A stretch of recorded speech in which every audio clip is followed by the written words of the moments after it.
था महाराज।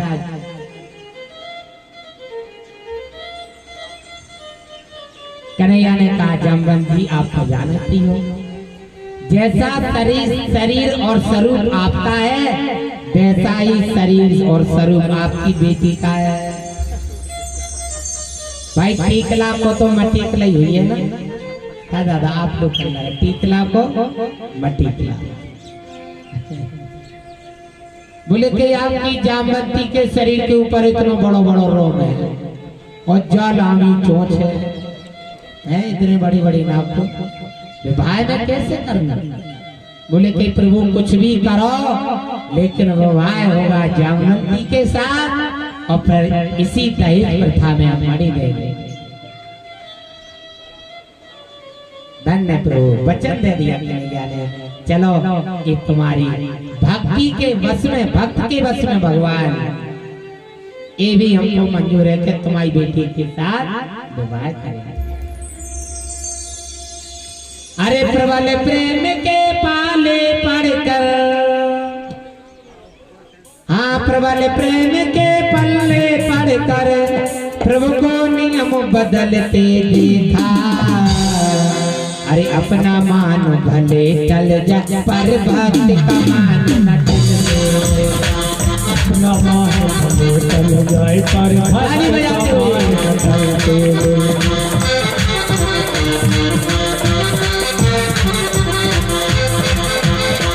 प्रबल प्रेम के पाले पढ़कर, प्रबल प्रेम के पाले पढ़कर प्रभु को नियम बदल के देखा।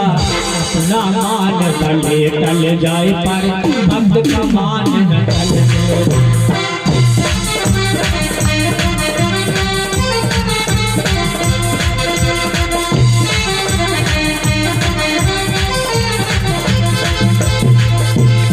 जिसकी केवल कृपा दृष्टि से सकल विश्व को पलटे देखा, जिसकी केवल कृपा दृष्टि से सकल विश्व को पलटे देखा। उसको गोकुल में माखन पर, उसको गोकुल में माखन पर 100 बार मचलते देखा। अपना मान भले टल जाए पर भक्त का मान न टले।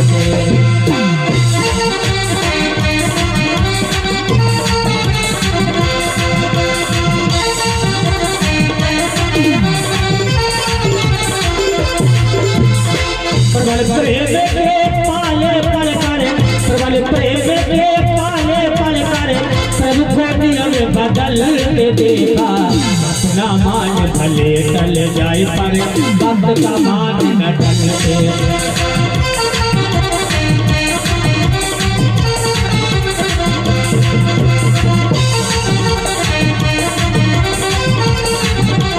अपना मान भले टल जाए पर भक्त का मान न टलते।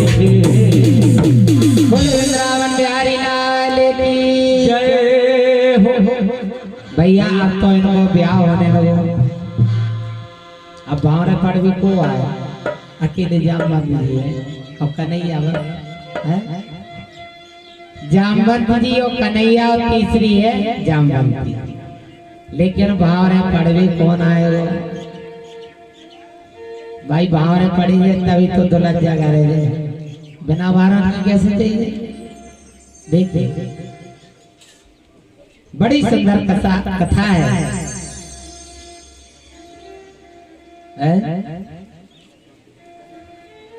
हतम में प्रसन्न मनसा भयम में चाह वीक्षया केसरी राम बने। तामो चंद्रिया पृष्ठे निहत्तम दक्षिणे द्वादशो मुजर्नः। महाराज जी भार पड़ने के लाजे ब्रह्मा जी आ गए। हरे हरे बांस हाँ हरे बांस मंडप चाए जामवंती को कृष्ण बहने आए।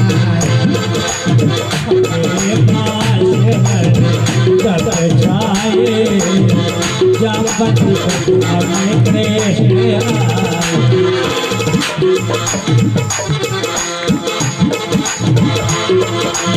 हरे बाह्य मन कब जाए जापति को प्यार में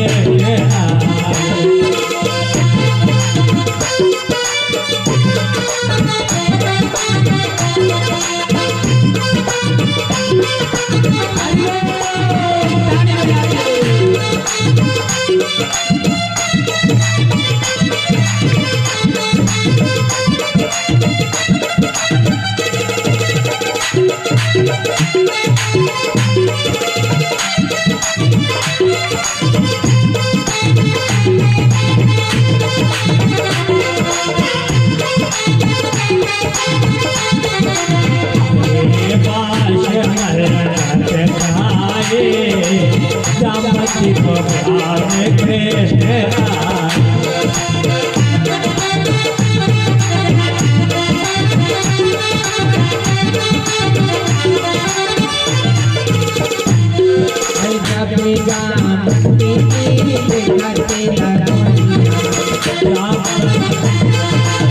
जब जापन के लेखक लगोया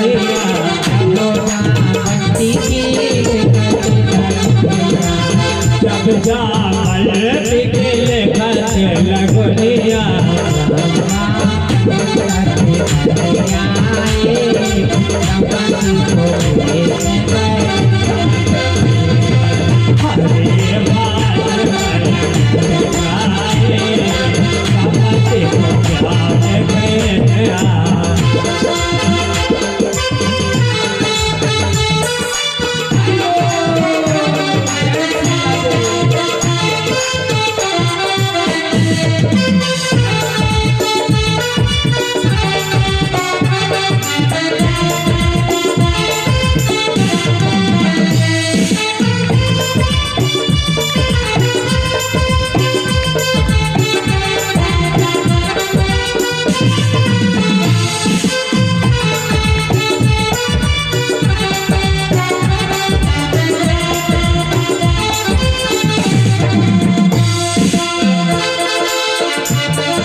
जापति को प्यार में कृष्ण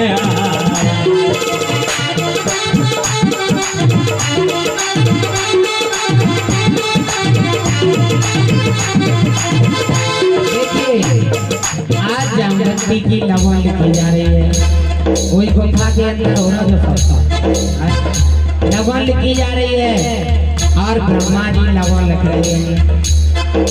जब जामवंती को चढ़त चढ़ाओ जामवंती को चढ़त चढ़ाओ जामवंती को चढ़त चढ़ाओ जब जामवंती को चढ़त चढ़ाओ हरे बात जामवंती को हरे भाष्य मन चढ़ाए जापति को प्यार में कृष्ण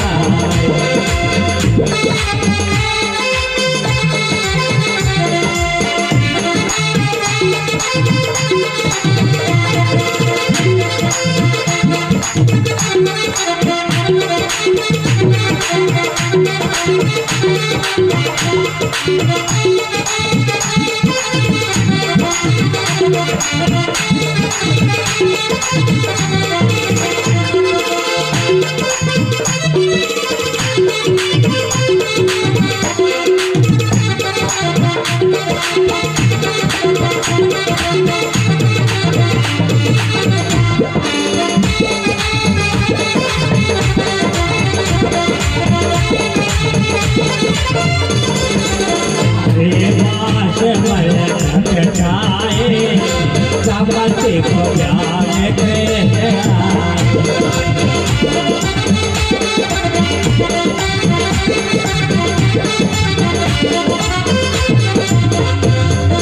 जब जामवंती की करते भवरिया जब जामवंती के पड़ते भवरिया जो जामवंती की करते भवरिया पड़ते भवरिया पड़ते भवरिया ब्रह्मा पंडित बने आए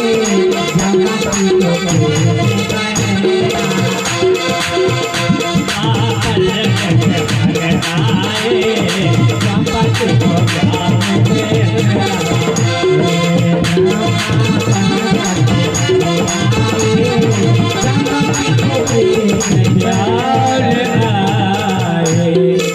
जामवंती माता की जय हो। लो बाहर और ब्रह्मा जी बाहर पढ़ रहे मंत्र का उच्चारण कर रहे हैं। स्वस्ति न इंद्रो वृद्धस्रवाः स्वस्ति न पूषा विश्ववेदाः स्वस्ति नस्तारक्षो अरिष्टनेमि स्वस्ति नो बृहस्पतिर्दधातु। अब लाला कन्हैया ने विचार कियो कि भैया जामवंती को तो ले जा रहे हैं लेकिन द्वारका की सखियन को तो हंसने हैं कि भैया कन्हैया अबे तो मनुष्य की बेटी की संग ब्याह करते अब जानवर की भी बच्ची भी आ गया हंसेंगे। लाला कन्हैया ने कहा देखो जामवंती आप जा तो रही हो साथ में लेकिन एक काम करना है। क्या काम करना है? कपड़ा पहन लो, लांगा चुनरी फरिया चूड़िया सब पहन लो लेकिन अपनो मुंह नहीं दिखाने का। बोले कि क्यों? बोले कल हम बता पहले एक बात मानो हमें। चल विदा करी मणि दान में दे दी महाराज जामवंती। श्री कृष्ण ने मणि लेकर के आ गए।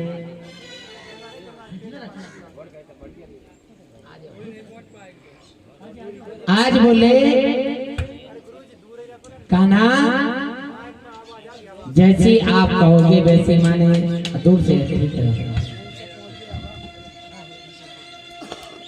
आज कपड़ा पहने जामवंती इतो लालो घूंघट डाला है बढ़िया कपड़ा पहने हैं। जामवंती को कच्छ अलग दिया गया महाराज। बोले कि कब तक नहीं खोलना मुंह? बोले जब तक रुक्मणी नहीं कहते जा हमसे ज्यादा सुंदर है इसलिए मोनी बता रही है तब तक नहीं खोलना।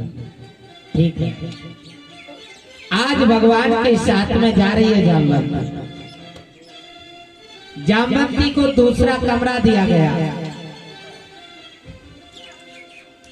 कमरा दिया गया और जामवंती के कमरे में रुक्मणी मैया आती हैं।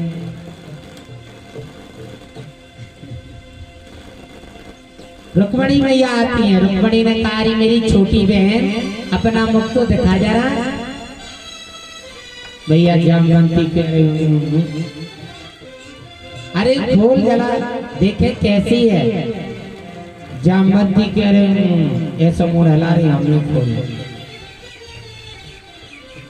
रुक्मणी ने कहा अरे जलदारी की इसलिए नहीं मोह मुख दिखा रही है जो हमसे ज्यादा सुंदर है। सोच रही कि अभी नजर लग जाएगी इसलिए नहीं दिखा रही।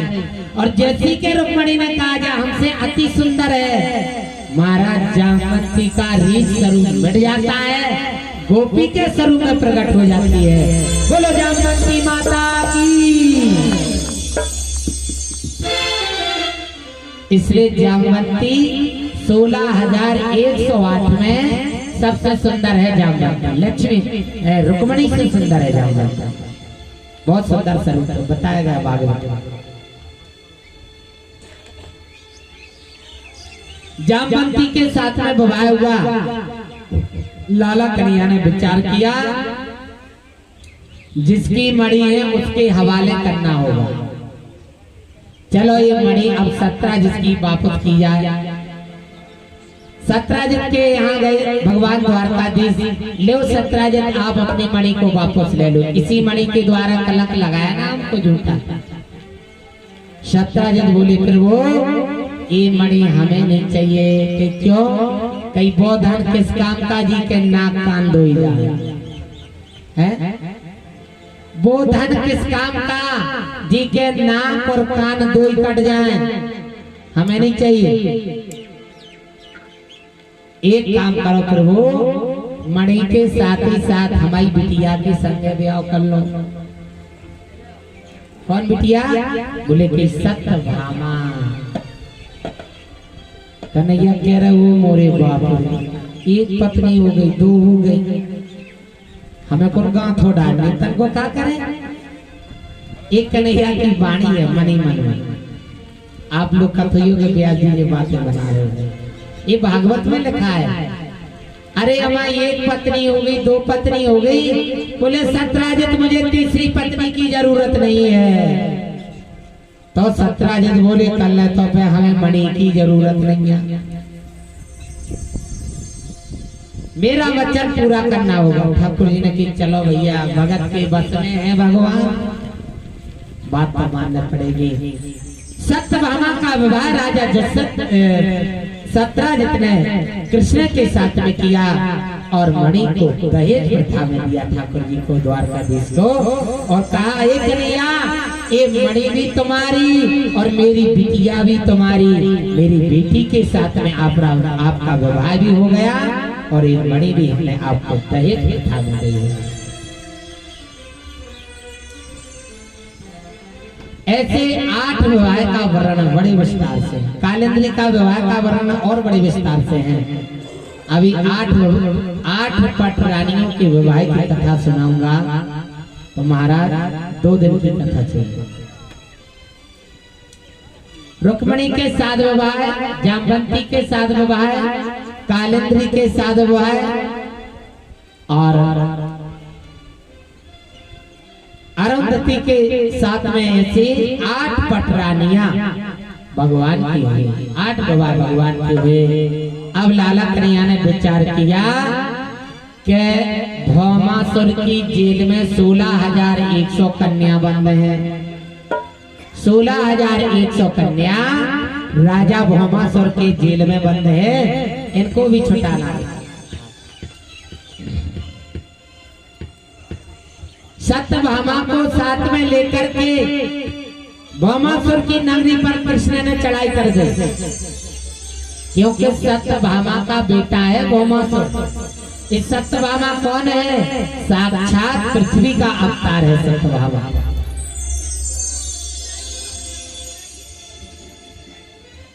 सत्यभामा से सत्यभामा के साथ में द्वारकाधीश श्री कृष्ण ने भौमासुर की नगरी पर चढ़ाई कर दी है। यहाँ 16,100 कन्याओं ने भगवान की आराधना की। प्रभु जब चारों तरफ से निराशा हो, सुध आवे मुरलिया बारे की। अरे असली घड़ी की बेला में, हाँ असली घड़ी की बेला में जब कोई काम नहीं आता है, तो सुध आती मुरलिया बारे की। तब सुध आती मुरलिया बारे की। मुरलिया बारे रे समरिया प्यारे रे, ए आकर के लाज बचा जा बचा जा बचा जा। मुरलिया बारे रे, मुरलिया बारे रे समरिया प्यारे रे, आकर के लाज बचा जा बचा जा बचा।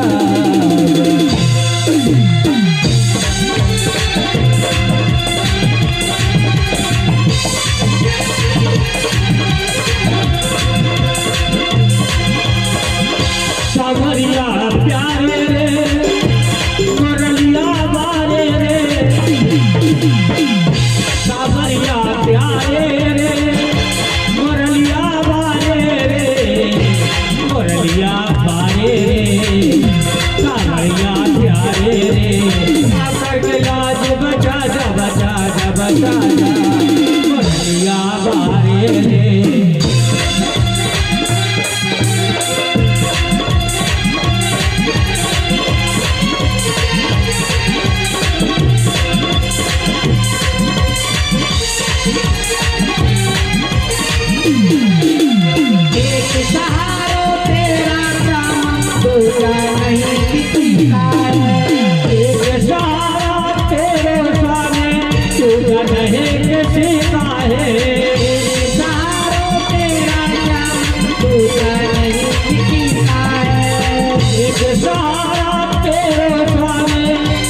नहीं किसे काहे कोई मेरा एक परमात्मा दूजा मेरा कोई नहीं। कोई मेरा एक परमात्मा दूजा मेरा कोई नहीं। द्वारका वासी रे, द्वारका वासी रे, द्वारका वासी है, द्वारका वासी है। आखिर के लाज बचा जा बचा जा बचा जा कन्हैया प्यारे रे।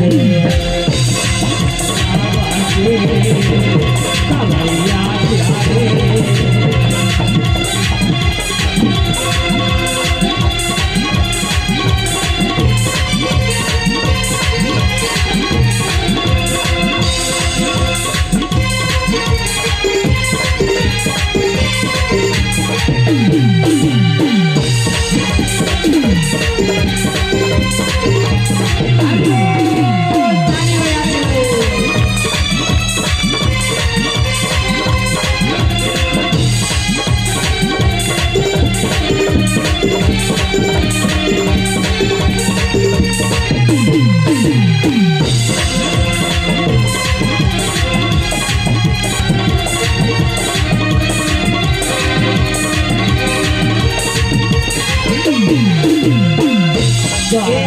एक चारो तेरो श्यामा दूजा नहीं किसी का।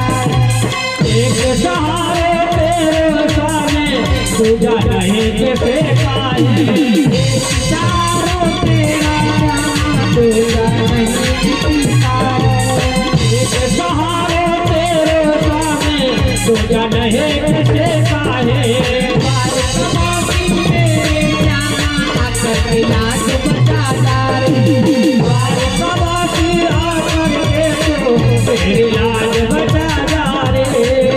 द्वारका वासी रे, द्वारका वासी रे, द्वारका वासी रे। आकर लाज बचा जा बचा जा बचा जा द्वारका वासी रे। बोलो कृष्ण भगवान की जय हो।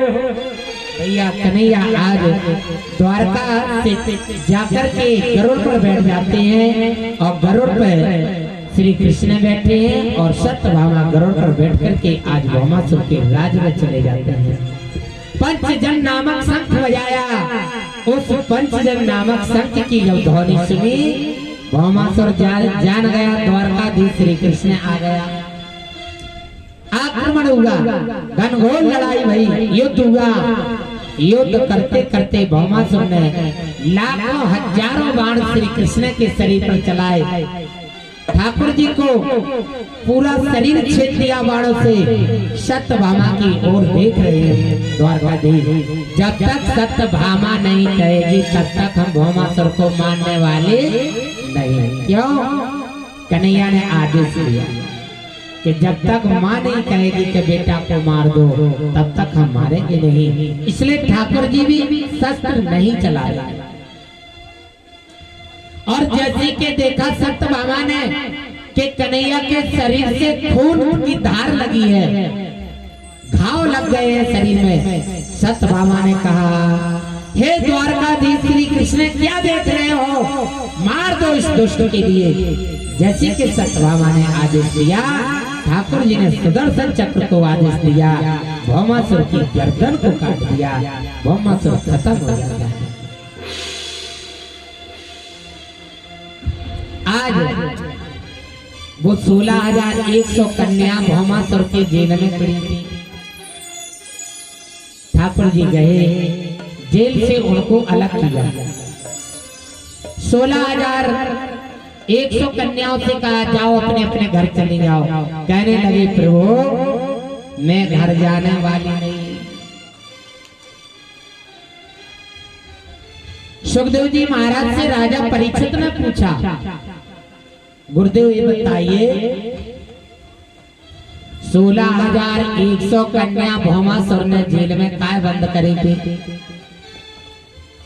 सुखदेव जी कहते हैं भौमासुर का लक्ष्य था कि 21,000 कन्या जब तक इकट्ठी नहीं होगी 21,000 कन्या जब तक इकट्ठी नहीं होगी तब तक हम विवाह नहीं करेंगे।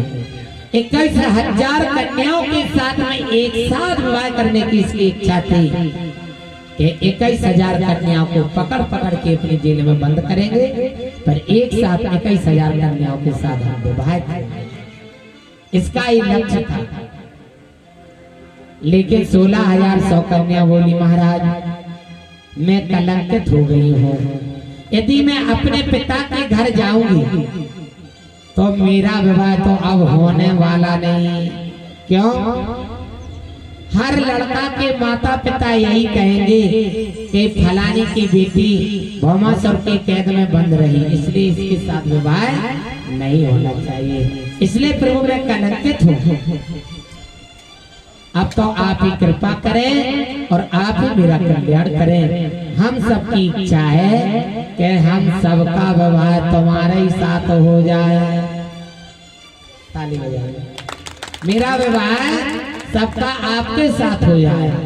ठाकुर जी ने कि भैया 8 ब्याह तो हो गए, अब 16,100 ब्याह और है 16,100 विवाह और सही। ठाकुर जी ने 16,100 कन्याओं को एक साथ विवाह किया। अब ठाकुर जी की देखोगी पत्नी 16,108 पत्नी हो गई।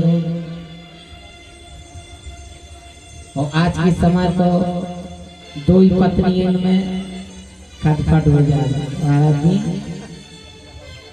आज के कुछ कल लगा था ना कृष्ण वंशल का, तो महाराज जी के काट नहीं आती तो 16,108 ब्याह हो गए और हम 2 ही ब्याह करवा लें तो क्या हुआ? लेकिन पगले वो परमात्मा थे, भगवान थे। 2 ब्याह करो तो 2 ही जन में खटपट हुई है, लड़ाई हुई है, फिर तुम्हें जीवन भर शांति रहेगी। 1 निरंजन 2 सुखी और 3 में खटपट 4 दुखी। वो भगवान थे, उनकी तुलना तुम नहीं कर सकते हो। और ऐसी बात नहीं है, अगर एक ब्याह नहीं कई ब्याह हो जाए, वो पत्नी एक स्वर में रहे तो घर चल जाता है। क्यों? आज के समय में भी है। हमारे वृंदावन के देवकी नंदन ठाकुर, आपने सुना है टीवी चैनल पर कथा आती है। देवकी नंदन ठाकुर की 2 पत्नी है। महाराज जी एक पत्नी के 2 बिटियां हैं और एक पत्नी के 2 लड़का हैं। लेकिन जब विद्वान ऐसा करने लगे तो फिर श्रोता भगत क्या कहेंगे? अब भी सुखदेव जी बचे ही नहीं है जो पहले थे। कामस्य तृष्णा सही भक्त है कौन? बड़े ध्यान से सुनना। परमात्मा का सही भक्त, सही सेवक वही है जो एक पतिव्रता धर्म का पालन करता हो पुरुष। जो एक पत्नी का पुरुष होता है उसको अर्जुन जैसे महावीर और परम भक्त कहा जाता है। हमारे ढाणवा काशीराम जी कथा में गाते हैं, पर नारी झूठी पत्तल समझो जिनको कुत्ते लग जाते हैं, और यदि बनना चाहो तो अर्जुन जैसे बनो। सही पतिव्रता पुरुषों को भी कहा जाता है, जो एक पत्नी का पुरुष हो उसको परम भक्त और परम श्रेष्ठ माना जाता है। और पतिव्रता नारी किसे कहा गया? पतिव्रता नारी उसे कहा गया जो एक पति की भक्त हो। एक पतिव्रता नारी हो उसको पतिव्रता नारी कहा गया, सती कहा गया। और जो अपने पति को छोड़ पराये पुरुष की ओर गलत दृष्टि से आकर्षित होती है तो समझ लो वह सूर्पनखा है। कौन महाराज? सूर्पनखा माना गया। सूर्पनखा ने सुंदर स्वरूप बना लिया था, ऐसा जैसे लक्ष्मी आ गई। राम जी बोले कि यमा ब्याह तो होगा। लक्ष्मण जी की ओर गई, बोली कल देखो बड़े भैया है, क्या कर रहे हैं? बोले कल नहीं हमारे साथ ब्याह करो। लक्ष्मण जी ने की जा आगे नकटी, तुरंत बाण से नाक काट ली शूर्पणखा की। दौड़ के गई रावण के पास, भैया मेरी नाक काट ली। तो क्या है, शूर्पणखा उसे कहा गया है जो पराय पुरुषों की ओर कामना के वश आकर्षित हो मारा था। ये भागवत से शिक्षा मिलती है, अकल दी जाती है। ये माताओं में भी होना चाहिए और पुरुषों में भी होना चाहिए कि एक पतिव्रता का धर्म का पालन करें और माताओं को पति की सेवा करना चाहिए और पुरुषों को भी अपनी पत्नी के सिवाय कभी गलत व्यवहार दूसरों के साथ नहीं करना चाहिए। बोले वृंदावन बिहारी लाल की जय।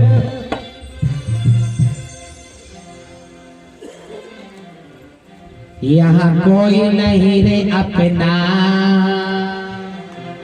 महाराज जी ध्यान से सुनना, पत्नी भी है तो भाभी स्वार्थी है, लड़का है तो बेबी पिता से स्वार्थ रखता है। अरे यहाँ कोई नहीं रे अपना, हरे आ जाओ हरे आ जाओ, हरे आ जाओ हरे आ जाओ।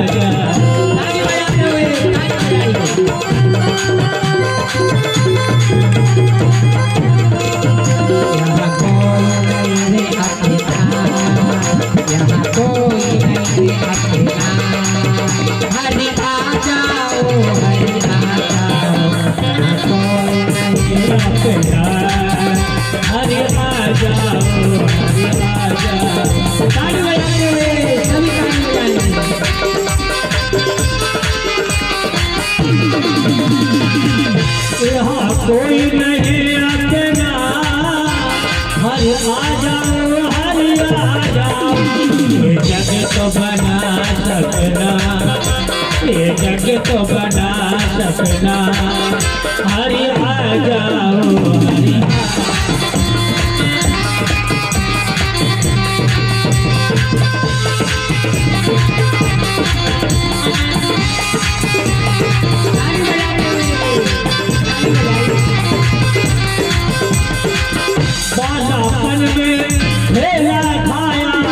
हरि जवाने मस्त रहा,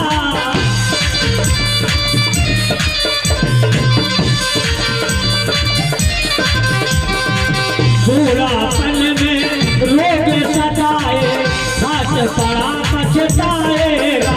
हरि आ जाओ हरि आ जाओ, हरि आ जाओ हरि आ जाओ, हरि आ जाओ हरि आ जाओ, हरि आ जाओ।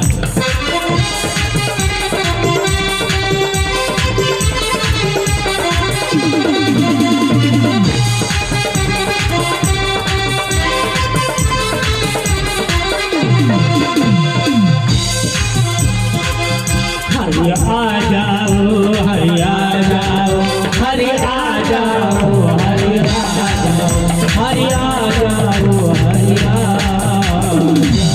बोलिए वृंदावन बिहारी लाल की जय।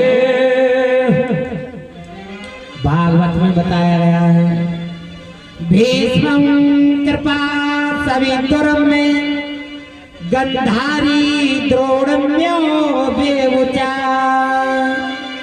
तुल्यान्दो खोचा संगस्याम, हा कष्ट मिति हो चसुतुआ। भागवत कह रही है, एक भाव माताओं को रखना चाहिए कि जो सुंदर पुरुष हो तो उनको कृष्ण का रूप माने, जो अति सुंदर पुरुष है तो उनको कृष्ण का स्वरूप माने, और भैयाओं को भाव रखना चाहिए जो माताएं बहन सुंदर है वो राधा है साक्षात, वो राधा माँ के रूप में माने। बोले श्री कृष्ण भगवान की जय हो। आज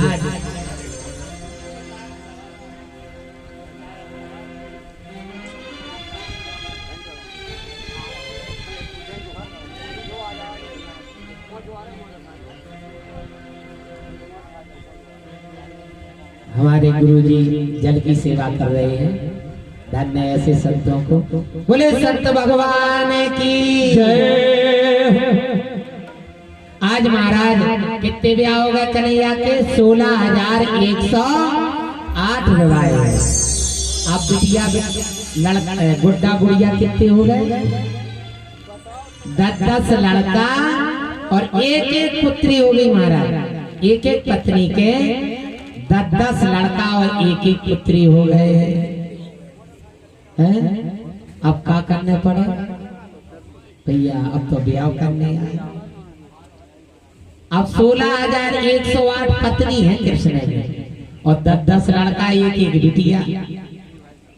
पूरे जोड़ो कितने को गए हमारा? हम तो पढ़ी लिखी नहीं है, परीक्षा जोड़े कितने को गए?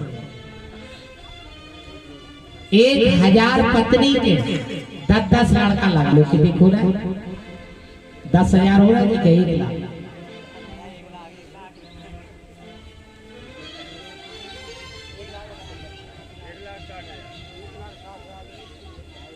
100 गुणे 10 कर दो, यानी 10 धाम 100। 10 पत्नी के हो गए 100 बेटी, 100 का 11 बेटी को 10 लड़का एक बिटिया। तो यानी 10 पत्नी के हो गए 110 संतान। तो ऐसे गुणा भाग लगाया जाए तो महाराज लाखों से ऊपर संख्या हो रही है। अब इतने आचार्य कितने से पढ़ावे? शांति विद्या निकेतन में आज कन्हैया ने अपने बच्चों को पढ़ाने के लिए कर दिया।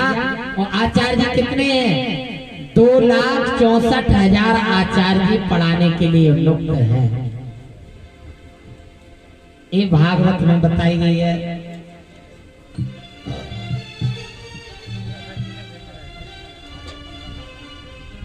महाराज जी जिनके कृष्ण के रुक्मणी के गर्भ से जिस बालक का जन्म हुआ उस बालक का नाम था प्रद्युम्न।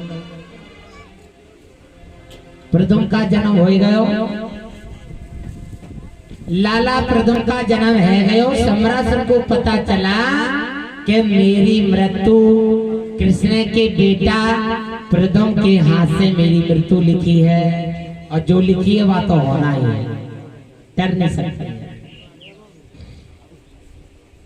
मृत्यु लिखी है। नारद जी गए, नारद जी ने पूछा बताओ कैसे हैं सम्रासुर महाराज? बोले कि गुरुदेव हम चिंता में हैं। कि है? बोले कि हमने ऐसी ऐसी बात सुनी। नारद जी ने कहा तुम एक काम करो, द्वारका में सुदर्शन चक्र का पैरा रहता है, तुम गोपी का रूप बना करके जाना और सुदर्शन पूछे कितने जा रहे? बोले जा कह दियो कि हम प्रद्युम्न के दर्शन करने जा रहे हैं। एक कहता है तो तुमसे सुदर्शन बोलेगा नहीं। सम्रासुर ने गोपी का रूप बनाया, द्वारका में प्रवेश हुआ और जैसे कि द्वारका में प्रवेश हुआ रुक्मणी पलंग पे सो रही थी, बगल में प्रद्युम्न जी सो रहे थे। और जैसे कि सम्रासुर गया गोपी का रूप बना करके प्रद्युम्न को उठा लिया।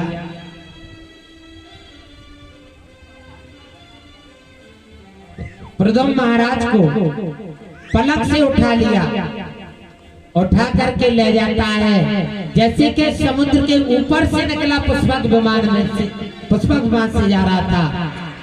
विचार किया इसको मारा जाए, तलवार निकाली, प्रद्युम्न को जैसे कि मारना चाहा। उसी समय नारद जी प्रकट हो गए। श्रीमन नारायण नारायण नारायण। नारद भगवान प्रकट हो जाते हैं। काय भज्जा जो मुसीका लगा कितने को बसा लो। लॉकडाउन चल रहा है। बोलो राधे राधे। बैठ जाए। आज महाराज प्रद्युम्न को जैसे के मारना चाहा, नारद जी प्रकट हो गए। काय को मार रहे हो? बोले कि तुम्हें पता नहीं है कि गल ने जो हम दोषनी है। नारद जी ने कहा ये बात बताओ, छोटा वाला कभी दुश्मनी बन सकता है? तुम तो इतने बड़े हो गए,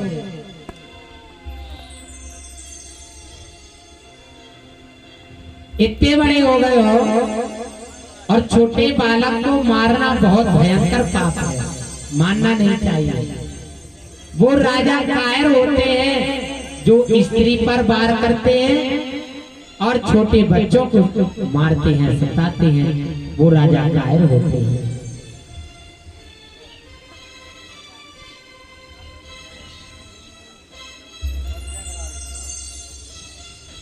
आज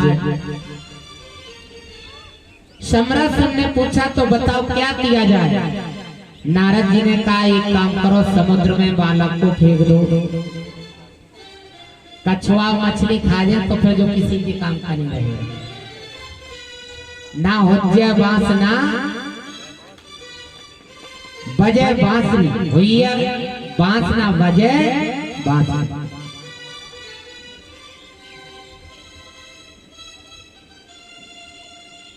महाराज सम्राट ने कृष्ण बालक को फेंक दिया प्रद्युम्न जी के लिए। मछली ने जैसे के बालक आया समुद्र में, मछली ने मुकवा दिया, मछली के पेट में प्रद्युम्न जी चले गए।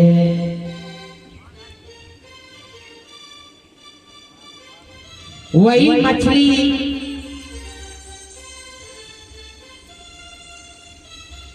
सम्राट ने केवट से कहा मछली पकड़वाई। केवट ने मछली पकड़ी, वही मछली जाल में बीत जाती है।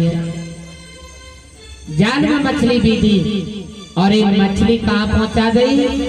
जहां सम्रासुर की रसोईदानी थी रति, रति के कक्ष में पहुंचा दी वो मछली के लिए। रति ने मछली का पेट चीरा, बाहर से सुंदर बालक निकल पड़ा। बोले प्रद्युम्न महाराज की जय हो। रति को याद आ गया,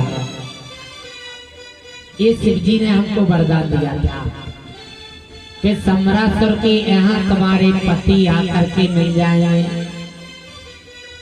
जिस समय कामदेव ने शंकर भगवान की कामना को जगाने के लिए गया था कि शंकर भगवान की कामना जाग जाए और पार्वती से प्रीति करने लगे। कामदेव ने जैसे कि शंकर भगवान की कामना को जगा रहा था, अपने बाणों का प्रहार कर रहा था, कामना जगाने के लिए गया था। महाराज भगवान शंकर का तीसरा नेत्र खुला और तीसरा नेत्र जैसे कि खुला, उसी समय कामदेव को जला करके राख कर दिया। रति हाथ जोड़ के खड़ी हो गई, प्रभु बहुत रुदन किया रति ने, प्रभु अब मेरा पति कहाँ मिलेगा?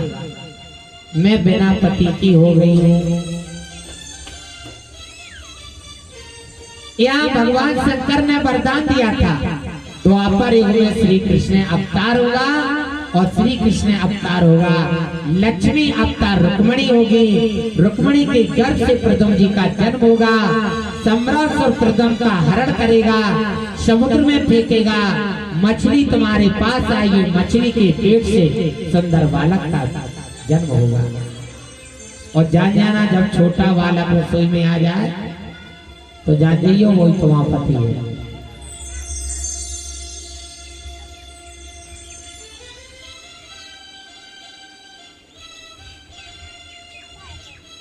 आज रति जान गई, मेरा छोटा सा रूप बना के पति ही आ गया।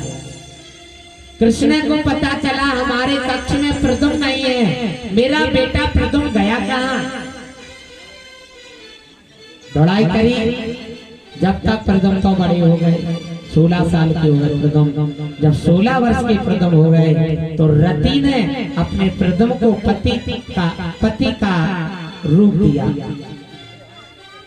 प्रद्युम्न ने कहा मैया तुमने हमारा पालन पोषण किया, तुम मेरी पत्नी कैसे बन सकती हो? रति ने याद कराई अगले जन्म की, बोले तुम कामदेव थे, हम रति थे, और इसलिए इस जन्म में आप मिल गए तो आप मेरे पति हो गए। यहाँ कृष्ण ने चढ़ाई करी सम्रासुर पर चढ़ाई करी महाराज, युद्ध हुआ सम्रासुर से। युद्ध करते करते सम्रासुर को मार दिया और यहाँ रति के साथ में प्रद्युम्न जी महाराज द्वारका आ जाते हैं।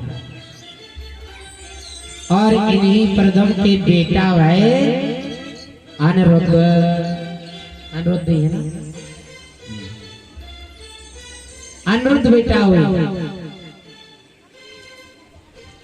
जैसे कि अनिरुद्ध का जन्म हुआ, आज द्वारकाधीश श्री कृष्ण और सारे द्वारकावासी सभी खुशियां मना रहे हैं। कहने लगे भैया मोर तो आई गो, लेकिन ब्याज भी आ गो है। मोर आ गो पहले, ब्याज बाद में। मोर माने लड़का और ब्याज माने नाती, नाती का जन्म हो गयो। सभी ब्रजवासी खूब संकीर्तन कर रहे हैं और देखिए कैसे कैसे गीत गा रहे हैं।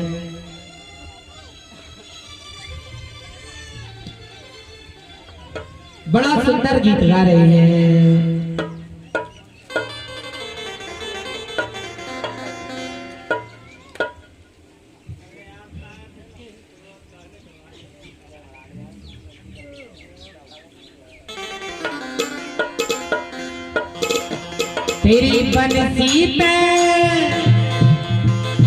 तेरी बंसी पे जाऊं बलिहार रसिया, तेरी बंसी पे जाऊं बलिहार रसिया। मैं तो नाचूंगी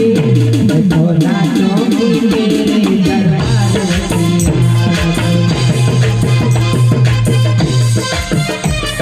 ताली बजाओ।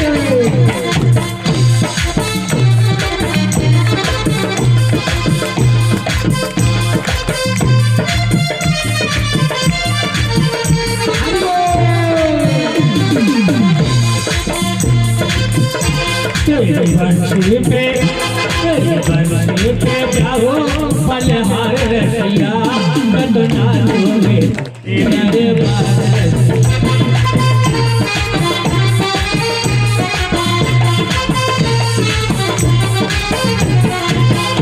तेरी बंसी पे जाओ बलिहार रसिया, मैं तो नाचूंगी तेरे दरबार रसिया।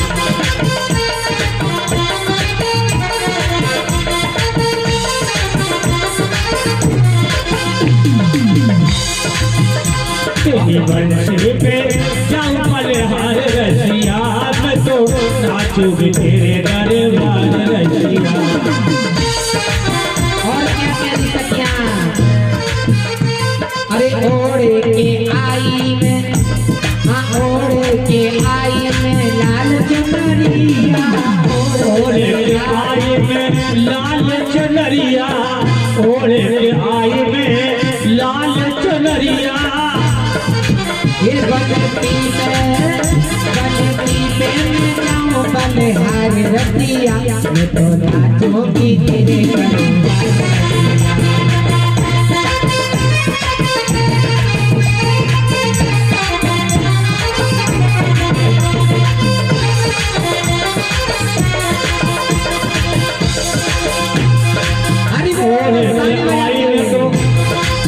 ओढ़े के आई में तो लाल चुनरिया, मटकी उठाक में तो भजी रे बाबरिया, मटकी उठाक में तो भजी रे बाबरिया। मैं तो छोड़े आई सारा संसार रसिया, मैं तो छोड़े आई सारा संसार रसिया, मैं तो नाचूंगी तेरे दरबार रसिया।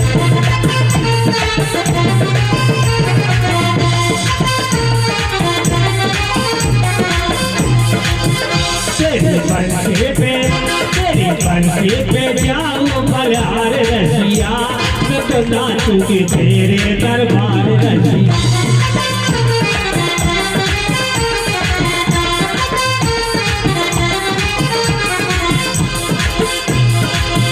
तेरे पीछे में आई अकेले,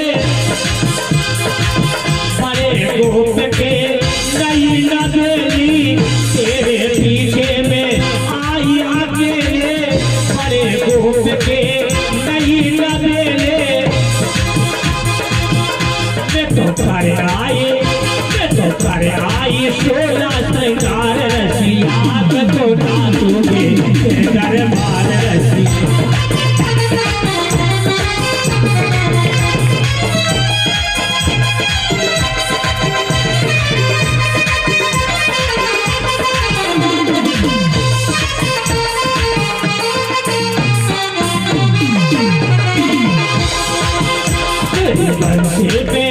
तेरी बंसी पे जाओ बलहार रसिया, मैं तो नाचूंगी तेरे दरबार रसिया।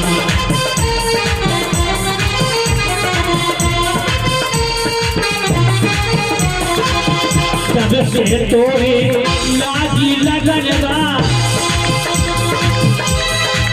जब से तोरे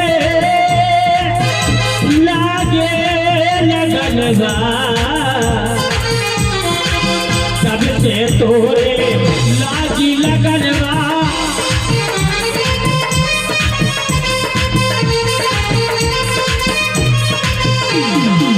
बिसर गया मेरा घर और आंगनवा, बिसर गया मेरा घर और आंगनवा। मैं तो छोड़े आई सारा संसार रसिया, मैं तो नाचूंगी तेरे दरबार रसिया।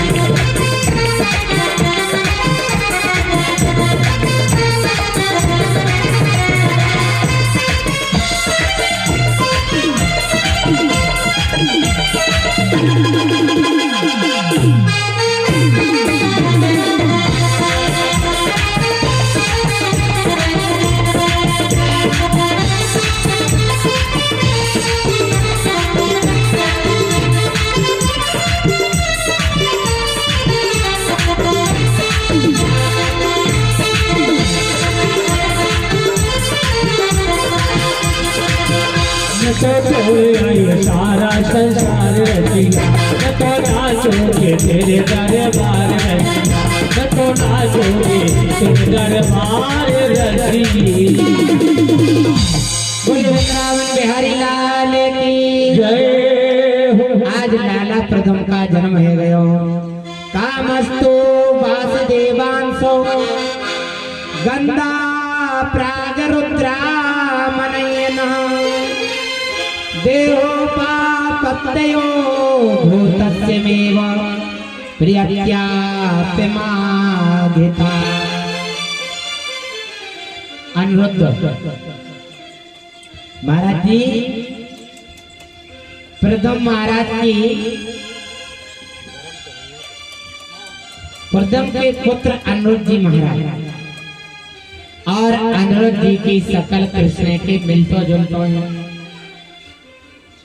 अजानाती दोनों एक से, प्रथम चार्य से हो, लेकिन अनिरुद्ध और कृष्ण दोनों एक से करते हैं। अजानाती बड़ी सुंदर है महाराज।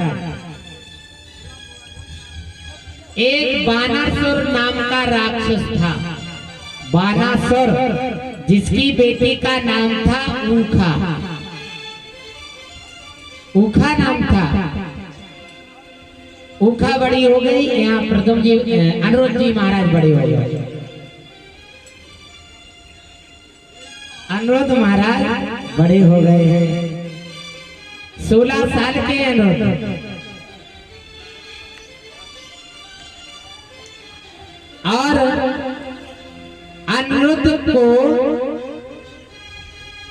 अनिरुद्ध महाराज सपने में ऊखा को दिखाई दिए। ऊखा ने देखा बंसी वाले हैं, मोर मुकुट वाले हैं, और जिनके बेटा प्रथम है और प्रथम के बेटा अनिरुद्ध, और अनिरुद्ध पति रूप में ऊखा को सपने में दिखाई दिए। ऊखा के बगल में प्रदम जी सो रहे हैं सपने में। चित्ररेखा आई, ऊखा बेचारी उदास बैठी है। चित्ररेखा ने पूछा क्यों ऊखा बताओ? बोली कि दीदी की काय कल आज पति सपने में आए। कैसे? बोली उनसे मिले जुले तो नहीं है लेकिन सपने में आए हैं।